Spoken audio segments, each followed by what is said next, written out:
mi cả đầu hmanhseh Vawlei thlichia hrang câu hmanhseh a quật chung a cây cả Zing chung zaan in thep loin a cả veng tu Jehovahzire Pathian kasina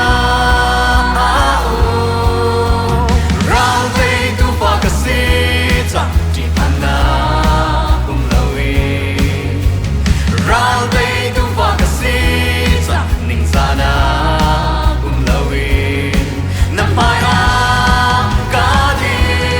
sunparnak Come on, Jehovah Pathian, Jehovahzire, Jehovah Pathian, Jehovah shalom, Jehovahzire, Jehovahrapha Pathian.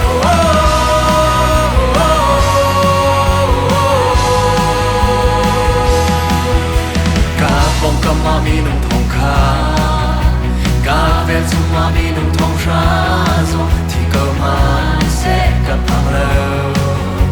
Zing chung zaan in thep loin a cả veng tu Jehovahzire Pathian kasina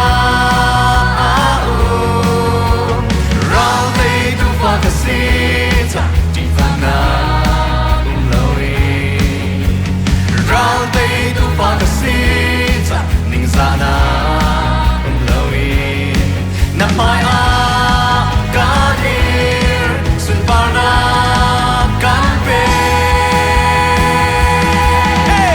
Jehovah Pathian, Jehovahzire, Johovarapha Pathian, Jehovah shalom, Jehovahzire, Johovarapha Pathian.